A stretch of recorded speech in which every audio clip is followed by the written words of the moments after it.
Now, everything old is new again. America's entertainment pop culture talk show with Douglas Viviani and David Cohen.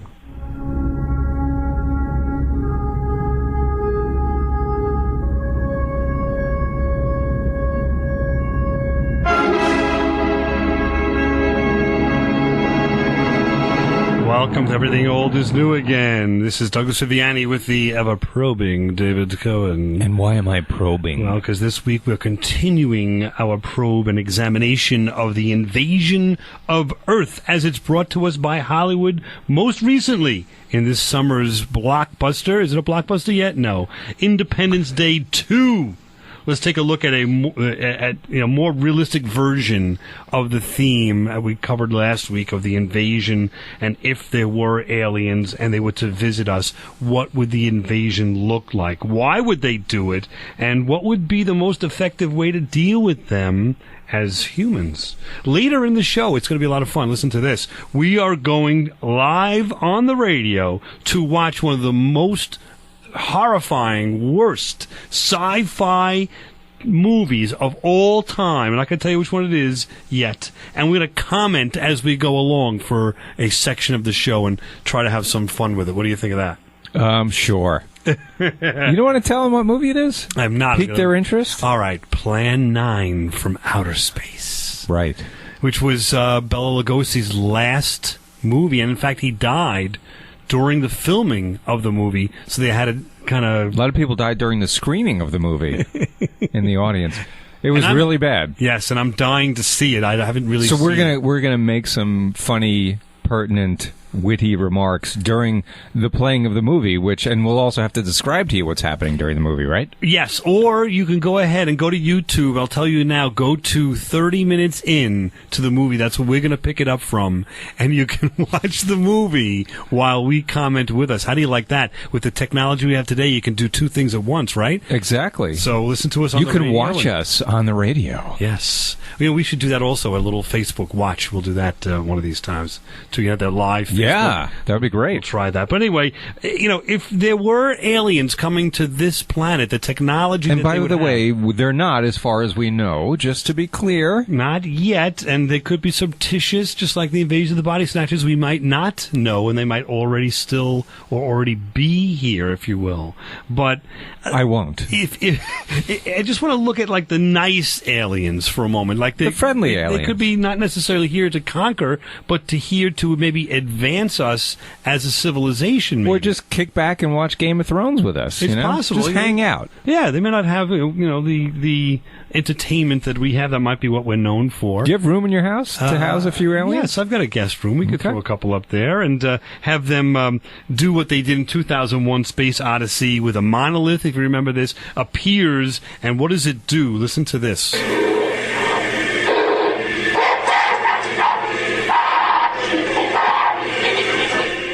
I don't know what that was. That was an ape, of course. Supposedly, man evolved from the ape. We go from there. Yeah, that's been proven, Doug. No, it's not. And I challenge that too, because if that's the case, then why apes still exist is really the question to me. Like if we've evolved from the ape, it was a different kind of ape. It wasn't apes as they are today. Yeah, we could take that up down the line. Yeah. I'm just throwing it out there. I don't know what to believe on that. But let's presume that we evolved from this kind of ape, the primordial ape or Cro-Magnon man. But before Cro-Magnon man, if you look at this movie, it's an ape. And apes were peaceful and all that. Then this monolith was brought to us by aliens, and it influenced the thinking of the ape to then learn how to use a tool, which were bones of prior apes, and they used the tool basically then to learn how to kill also, but also how to develop as a civilization or as man would develop, if that makes sense. Did you take that from that movie? Did you take that as the meaning? It was a weird movie, but that was part of it, definitely. And so the aliens there never made... And by man, you mean Of course, but I always say People, that because humans. I'm an antiquated individual. But yes, humans. Good way to describe you. But it taught man how to It evolve. taught man how to evolve. There's And our women guy. eventually caught And- on. Exactly. Well, women were evolved already. That was always the case. Men are always catching up. Anyway, so we've also then got like a Close Encounters. You could listen to that. What happened there? Close encounters of the first kind. Sighting of an unidentified flying object.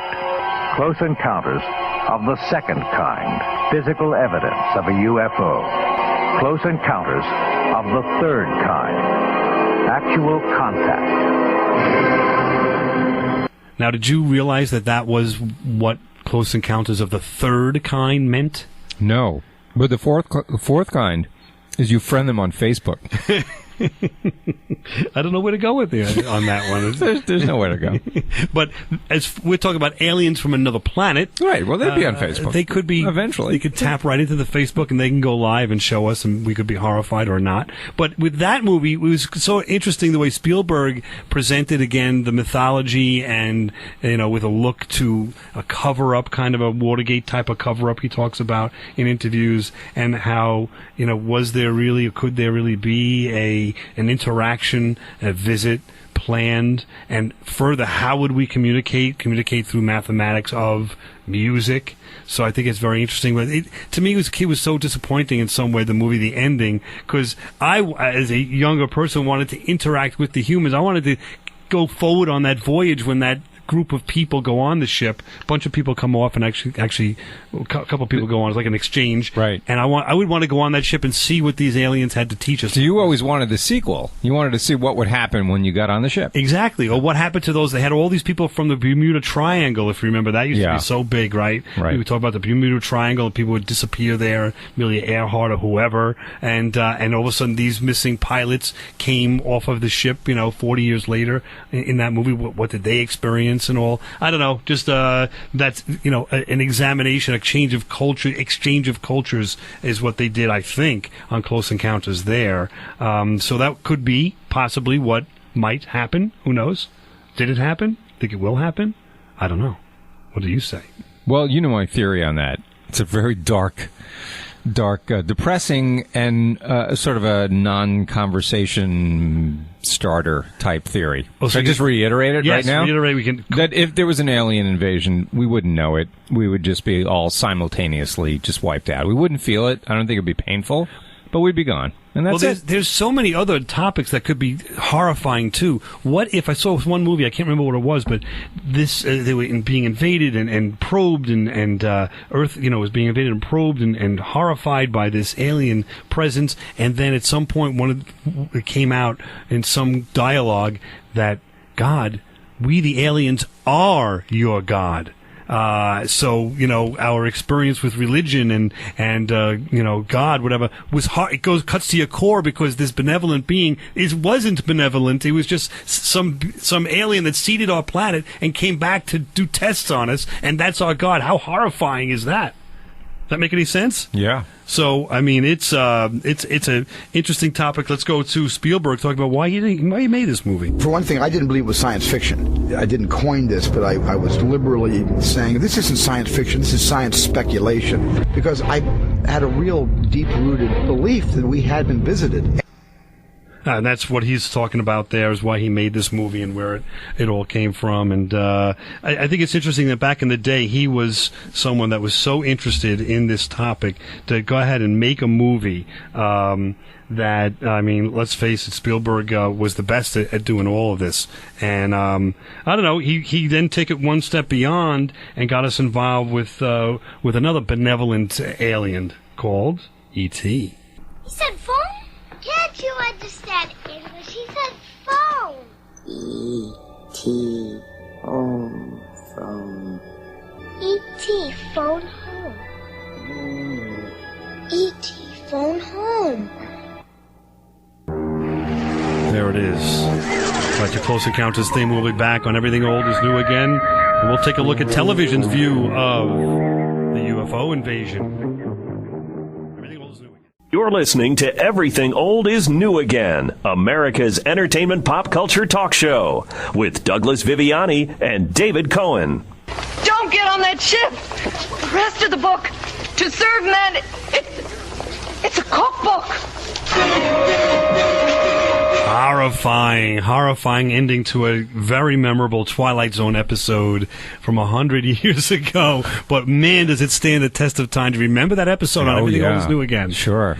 Which was where aliens came in, they were benevolent, as we're talking about now, and we all thought that was like they were going to be the E.T. kind of alien. And they had this manual to serve man, in other words, how they can serve us. Right, because they cured disease, and they got rid of any kind of nuclear weapons, and there were no problems between countries and all of that. All so that the human being and the human being in general, the civilization would procreate and create more and more people, so that they can fly them, aka Close Encounters of the Third Kind, to their planet. But meanwhile, you'd never return because you were actually food. You were to serve man, meaning it was like she said, it was a cookbook. Now, is that more realistic, you think, than E.T.?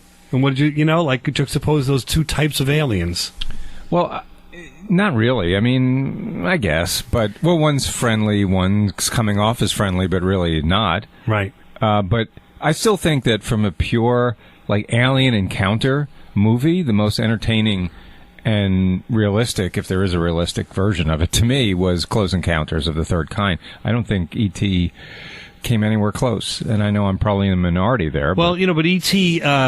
is a feel-good, and E.T. presents, again, that goes along my theory now, with E.T. now and Close Encounters even, we're starting to see the alien as not so frightening and evil, and that's how Hollywood's laying the groundwork now towards your theory, which is that your actual real-life theory, which is that aliens are communicating with Hollywood producers to introduce their existence slowly and gradually to the world, well, not so that we don't necessarily. panic. Let me put it this way. You heard that correctly, by the way. They exist. They've been communicating with our government, and in turn, the government then sends out message to Hollywood. Listen, we got to produce movies. It'll take a long period of time to acclimate the general public to be aware that there are aliens, and won't be frightened as they were in that scene in Signs, that aliens. So it's like a conference room. It's the government, the Hollywood, and also the aliens sitting in some conference room and talking about the strategy for introducing. I don't think the aliens have anything to do with it. They could care less. It's they presented to our governments. Listen, guys, you got to prepare your people because we're coming. Okay. And we want to be known about it. We'll give you 50 years. We'll give you 75 years, whatever. Right. And part of the plan is all of this. But it never leaked at all, this whole conspiracy. Well, neither did anything about who killed JFK. Were you kidding me? There's all kind of stuff going on out there. Anyway, let's go turn this back. We were suspending our disbelief in all of that, right, for this discussion, just for the argument's sake. So let's listen to Rod Serling talking about that and talking about science fiction in general, which is really what all this is, and we're having fun with it. But how he was a master at sci-fi, but didn't really present himself as a sci-fi guy. He said there's still human stories in science fiction that we want to learn about. And let's listen to a rare interview with Rod Serling. So number one, I think first of all it's a high-level literary form, and number two, I think it's much more than a small coterie of loyal viewers. I think it's a sizable group, particularly amongst the young, because we live in a society which is so technologically improved and which is so scientifically oriented now that indeed this is simply a reflection of what is the time around us now. No, that he could be. He said that in 1969, I believe. He could be saying that today. Oh, absolutely. He was still prophetic. Resonates. Yeah. He was prophetic. He was a genius. And he you can hear that interview further on YouTube. It's the lost Rod Serling interview, and he explains how these stories are basically about people and the interaction. They are works of literature, and you can learn a lot about the human culture by just putting them in different situations other than the sitcom, other than the the standard play drama. I mean, this is just introducing other elements, other factors that are hitting you as a human being, and how you would react as a society to these things. Yeah. Makes sense? That makes total sense. And if you take a look at what he did with Monsters Are Due on Main Street, where that was a Twilight Zone episode, it's a long way back, but basically the aliens came and presented a seed of an idea to a closed community, a small town, and basically said that your neighbors are aliens, and they all became paranoid and prejudiced against each other. Trying to figure out who it was. Right, and they ended up destroying each other, and the aliens just sat back and smiled. And here's the epilogue to that. So I think it's just genius what he does. The tools of conquest do not necessarily come with bombs and explosions and fallout. There are weapons that are simply thoughts, attitudes, prejudices, to be found only in the minds of men. For the record, prejudices can kill, and suspicion can destroy. And a thoughtless, frightened search for a scapegoat has a fallout all of its own.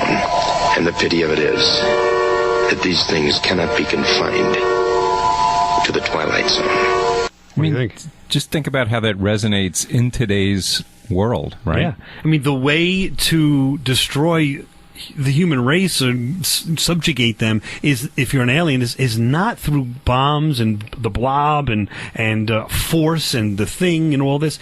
It's really through this psychological manipulation. If you're that smart, intelligent as a civilization as to get over here, you probably would be able to evaluate that and see our weakness is within ourselves, the darker part of ourselves. If we let ourselves go there, especially in a mob mentality, you can destroy any civilization that way. And many have. I would bet you that if there were aliens, they would examine, or maybe have examined. I don't know if they would have examined from ancient Egypt till now. But you can see civilizations rise and fall, and most of them rise and fall from human interaction and problems in the interaction more than the battles. There's a reason why there were battles, and humans are not getting along, and why aren't they? And just tap into that and have them all fight each other until we come along as the alien, as the savior of the day. Right. Make sense? I don't know. Something. Kind of be nice if the aliens did visit us now, right? We could use some help in some way. Use that robot from what was that movie? The Day the Earth Stood Still.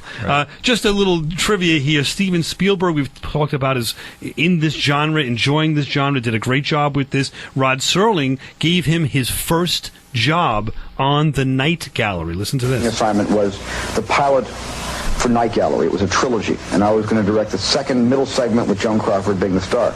And in it, Rod Serling wrote the piece, and in it she was supposed to play a blind lady in New York City. The irony was she's blind, and she gets her sight back during the New York blackout, and just when she can see for 12 hours, it's the blackout. As the sun rises, she has 4 minutes of sight, and she goes blind again, jumps out the window. Yeah, that's Spielberg talking about, interesting how he got his start and sort of got the torch passed from Rod Serling to him doing Night Gallery. It was a show where Rod Serling did after the Twilight Zone. Right. And kind of had a little expanded format, and even lesser, because it had vignettes and things, and sometimes an hour long, sometimes it was only a 10-minute episode, and then another episode, short stories. But Spielberg really had he goes back and talks about his influence from Rod Serling, who gave him his first taste of That's pretty cool. performing and all that, and being a director. It's so interesting how he passed the buck, and then Rod Serling kind of went on his way. He passed away, and Spielberg picked it up a little bit later in the 70s, late 70s, with Close Encounters, and then E.T. in the 80s. Right. So it's an interesting thing. Who's the next person that's going to present to us? You thought it was M. Night Shyamalan with Signs. That is possible, but he's got that one TV series he's working on now, Wayward Times, I think it's called. And where it's a whole other thing we'll get into. I'm telling you, there's a slot open for you and me to fill that void. And that's what we need to do. Now, back to America's entertainment pop culture talk show. Everything old is new again, with Douglas Viviani and David Cohen. It is safe to state that the grandchildren of some of the people in this dinner will not be born on Earth. They come from the bowels of hell, a transformed race of walking dead, zombies guided by a master plan for complete domination of the Earth. Plan 9 from outer space. Welcome to Everything Old is New Again. We're going to try a little experiment in radio, and that was the introduction to the movie we're going to watch together for the next 9 minutes or so, and hear Plan 9 from Outer Space, what they say is one of the worst movies of all time. If not the worst movie of all time. I like that we say, this is a movie from the 1950s, early 50s, and they talk about the grandchildren of the people in the theater, which kind of could be us or our kids, would not be born on Earth. Right. And that didn't pan out. Or did it? I don't know. We'll have to see. So we're going to start. If you're listening at home, playing at home, we are going to start on YouTube's version of Plan 9 from Outer Space at about 28 minutes. Here we go. We're in a plane, and if you haven't seen this movie, it's probably the worst acted movie of all time. What do you think? Yeah, definitely. So we're watching the pilot and the co-pilot in a plane. You haven't spoken 10 words since takeoff. I guess I'm preoccupied, Danny. Listen to this. We've got 33 passengers back there that have time to be preoccupied. Flying this flybird doesn't give you that opportunity. It's basically two guys in uniform sitting in front of a wall with a curtain behind them, and you're supposed to think that's the cockpit. Because they have such great sound effects. Wrong Yeah. you two. Oh, no, nothing like that. Just that I'm worried. He's preoccupied while flying a plane. Strange things flying over the house, and those incidents in the graveyard. Those incidents, all his S's are Z's. Listen to the Well, maybe they haven't figured out those crazy skybirds yet, but I give you 50 to 1 odds the police have cleared up that. I mean, there's UFOs flying around, and they're not flying a plane. Jeff, why don't you radio in and find out? Max should be on duty at the field by now. He could call Paul and relay the message to you. Hi, Edie. Hi, Silence. I haven't heard a word from this end of the plane since we left the field. Oh, hello. I've just been giving himself and me a study in silence. You boys aren't feuding. No, Edie, nothing like that. Did they even rehearse the scene like how once? About you and me blowing it up in Albuquerque? Albuquerque? Have you read that flight schedule, boy? What about it? We land in Albuquerque at 4 a.m. That's strictly a 9 o'clock. She's telling the co-pilot when they're landing. Friend that'll help he doesn't know when they're Let's have a landing. problem first. Huh, Danny? Oh, he's worried about Paula. I read about that cemetery business. I tried to get you kids not to buy too near one of those things. We get there soon enough as it is. They're talking about everything but flying the plane. No doubt about that. It's quite all right, like a tomb. Do me a favor, sister. Just give me a cup of coffee, please. That was a bad joke. Say, I almost forgot what I came in here for. How's the coffee situation? There you go. That's for me. I knew that was coming She up. wouldn't hurt a thing, Edie. Okay, be right back. And say, Jeff, make that call to Max. Say. Not only she throw cold water on my Albuquerque plan, but now she's repeating herself. How about that Albuquerque ball? I can't resist your charm, Danny boy. Wow. Now, the director of this was, I forget his name. Ed Wood. Ed Wood. Residents near the cemetery known for not having paid any little rehearsals attention to the whatsoever. blast She did of film. thunder Oh, here's Bela Lugosi and now, the flash of lightning. dressed as But a from the vampire. blast arose the moving figure of the dead old man. Who's walking around in a Dracula outfit. So he's already risen from the grave, I guess, and now he's holding his arms out to his They side. could have with used his Bradford cape. Marsalis better than that introduction, don't you think? Yeah. Let that old man. That was it. He didn't even talk. I don't think No. he has a word in the movie.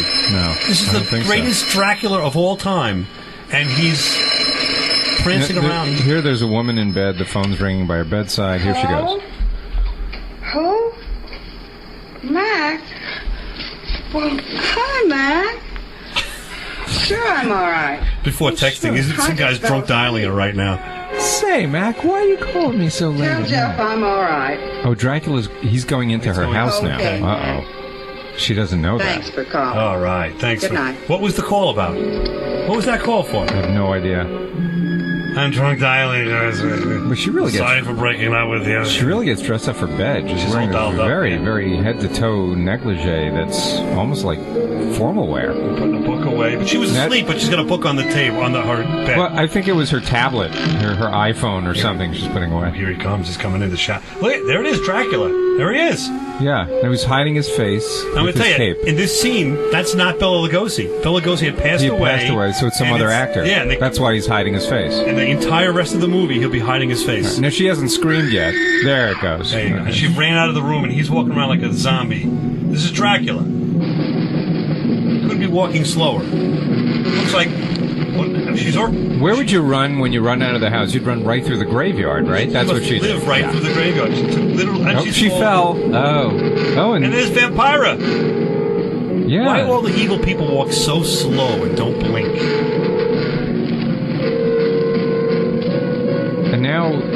This is definitely a day scene that tried to shot at night.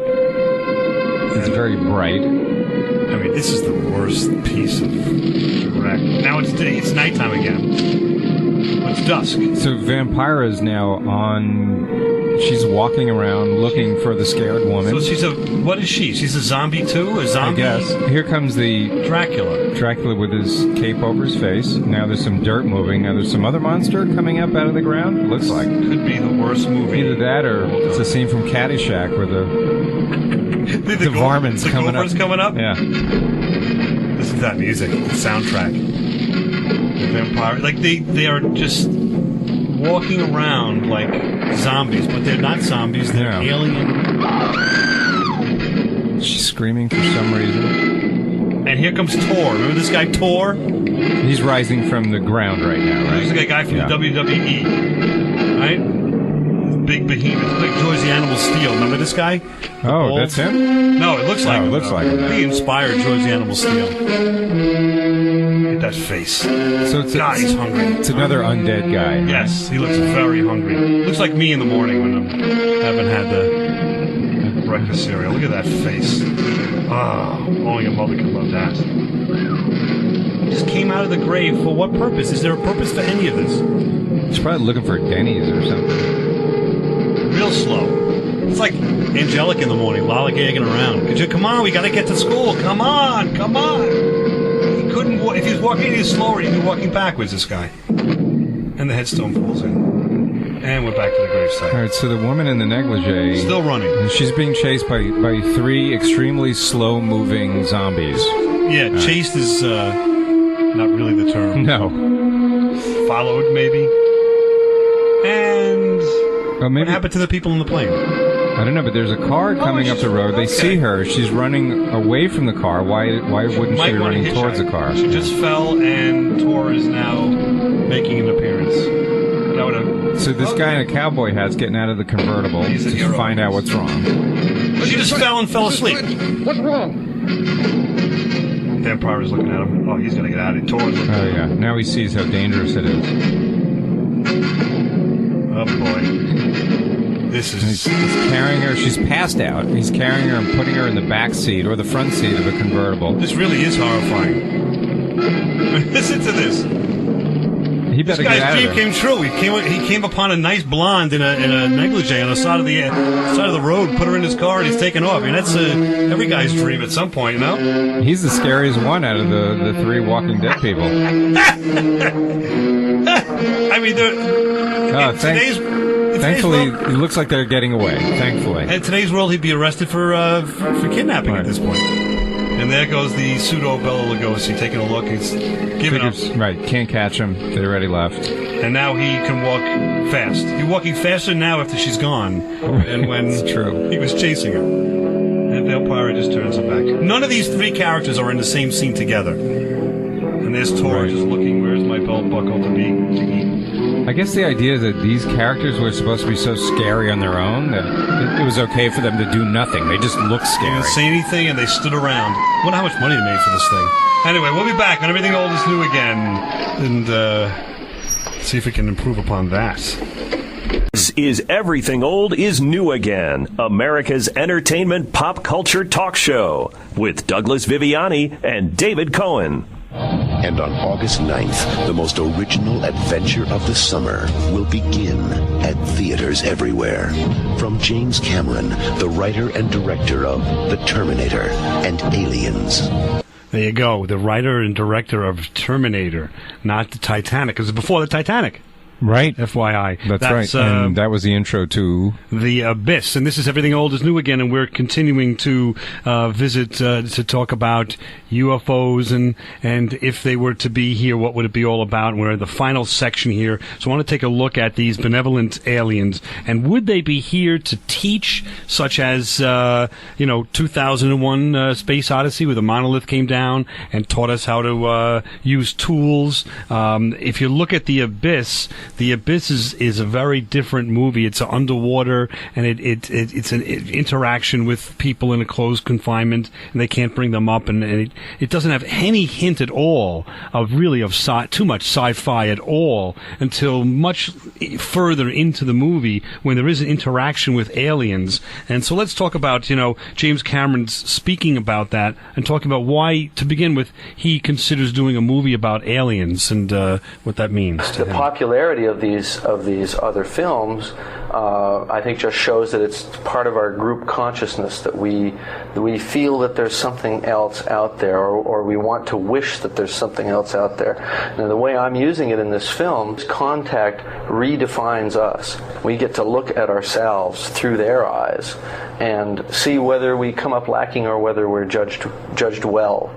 There you go. So it places him in a place where he can tell a story about an objective species looking at us in general and how are we doing and what are we all about. Have you seen The Abyss? Are you familiar with it or not at all? I am not. I have not. I am not familiar with it. I have chosen wisely for the co-host for today. But it's a movie where they fall into this abyss, I'm assuming.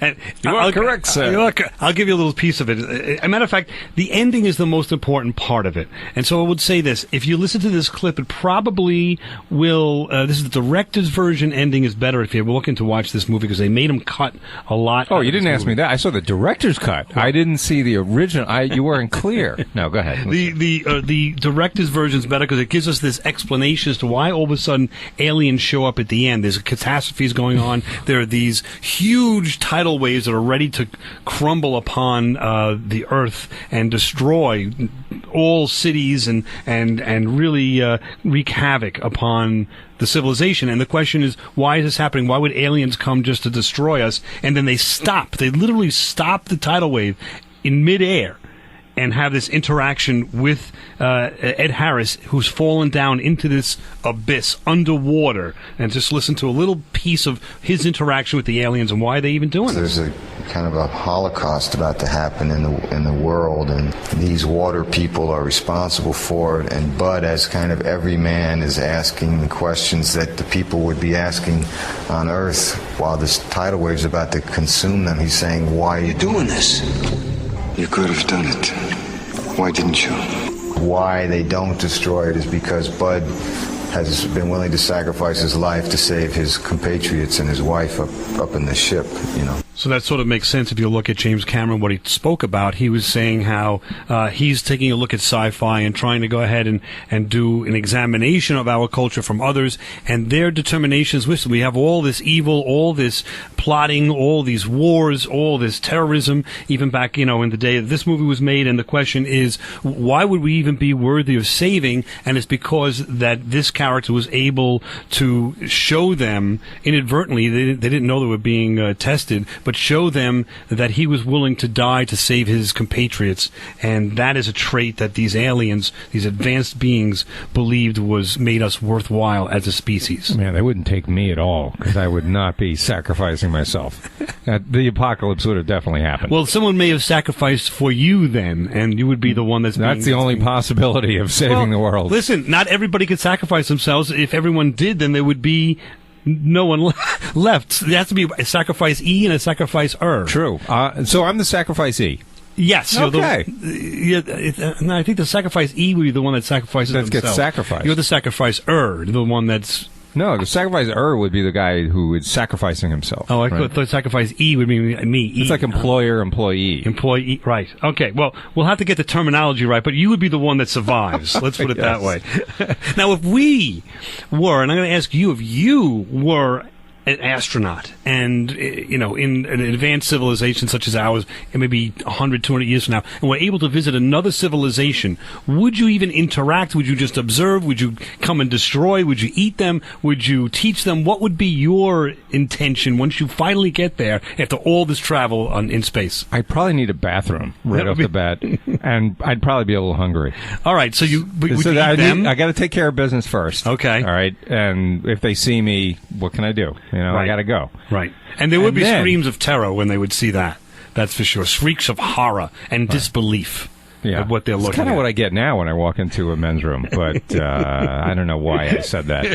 That's where I was going. It was a veiled attempt, but you put the cap on it. So, all right. So once I did that, right.